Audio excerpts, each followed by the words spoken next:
Bonjour. L'une des caractéristiques essentielles du royaume de Dieu est sa dimension eschatologique. Un terme qui signifie à la fois une réalité future et une réalité définitive. On est plus proche d'un accomplissement que d'une nouvelle réalité sans rapport avec le présent. L'espérance eschatologique ne doit pas être comprise comme un reportage d'événements futurs, le reportage anticipé de ce qui va se passer plus tard. Les affirmations des discours eschatologiques et apocalyptiques, en réalité, cherchent à transposer sur le mode de l'accomplissement des réalités présentes l'expérience du salut qui a pu être faite dans les événements passés ou présents. Il s'agit donc de la certitude de foi que Dieu va se montrer à la fin comme le maître de l'histoire, le maître absolu de tout l'univers. Cet élargissement de la dimension eschatologique de l'espérance de salut à l'ensemble de l'univers et non pas uniquement à l'histoire du peuple élu, est une des caractéristiques aussi du discours de Jésus. Et Jésus va donner à cette espérance une nouvelle tournure, car il n'affirme pas le royaume de Dieu comme une réalité coupée du présent, dans un lointain futur finalement inaccessible, mais comme une réalité qui a déjà commencé et qui est toute proche, comme cela est dit en Matthieu chapitre 4, verset 17. Le royaume de Dieu n'est donc pas une réalité asymptotique vers laquelle, à force d'efforts moraux, les hommes vont arriver que les hommes vont arriver à atteindre, comme une forme de fin temporelle qui n'arriverait que toujours le lendemain. Elle est une réalité qui se produit ici et aujourd'hui, et c'est cela qui constitue ce leitmotiv du royaume de Dieu est tout proche, il est déjà parmi vous.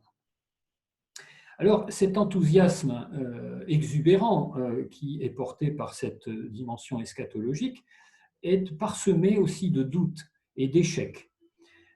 On le voit dans un certain nombre de passages, par exemple la réaction des parents de Jésus en Marc chapitre 3 verset 21.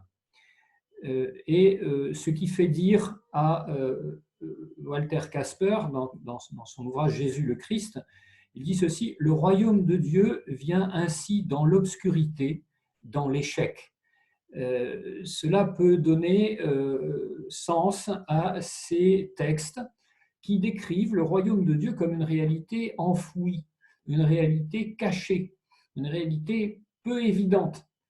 Ainsi, la graine de sénévé en Marc chapitre 4, versets 30 à 32, ou le levain dans la pâte, ce texte célèbre en Matthieu chapitre 13, verset 33. Bref, une réalité qui émerge difficilement, voire aussi la parabole du semeur en Marc chapitre 4, versets 1 à 9, énonce les difficultés de la vie pour que la parole prenne racine. Walter Casper dit ceci: un rabbi inconnu venant d'un coin éloigné de Palestine, avec une poignée de disciples incultes, entouré de toute une racaille des plus douteuses, faite de publicains, de prostituées, de pécheurs, devrait-il par hasard être le tournant du monde, le royaume de Dieu? Quelle parole dure et finalement aussi quelle parole d'espérance lorsque nous nous lamentons de la pauvreté de nos églises. Le royaume de Dieu n'est pas caché comme les apocalypticiens le pensaient. Donc il est enfoui, mais pour autant, il n'est pas caché dans l'au-delà du ciel, dans l'au-delà de l'histoire, mais il est caché dans un présent extrêmement quotidien, extrêmement banal. Il n'est pas non plus caché dans une série d'énigmes ésotériques, comme le reprendront un certain nombre de courants après, donc au début de l'histoire de l'Église. Cette dimension eschatologique est absolument centrale dans l'enseignement de Jésus, et cela fait dire par exemple à Karl Barth, dans son commentaire de l'Épître aux Romains, il dit ceci: un christianisme qui n'est pas rigoureusement et absolument eschatologique n'a rigoureusement et absolument rien de commun avec le Christ. Vous voyez, cette centralité absolue de cette tension eschatologique de l'enseignement sur le royaume. Bultmann a cette phrase très belle dans un ouvrage intitulé Histoire et eschatologie. Il dit ceci: dans chaque instant sommeille la possibilité qu'il soit l'instant eschatologique. À toi de le réveiller. À toi de le réveiller. Chaque instant. Et c'est très intéressant parce qu'il y a une relation très forte entre cet instant présent qui devient instant décisif par rapport à l'accomplissement de toute chose. Le même Bultmann dit plus loin: l'homme est toujours devant la décision, pour lui, c'est toujours la dernière heure. C'est une très très belle phrase qui évidemment fait écho à la Passion et qui est lourde de la densité eschatologique du présent. Voilà, on pourrait résumer cela comme une originalité absolue du discours de Jésus sur l'annonce du royaume. Bornkamm, dans Qui est Jésus de Nazareth, un ouvrage paru en 1973, dit ceci: dans l'annonce que Jésus fait du royaume, parler du présent, c'est parler en même temps du futur et inversement.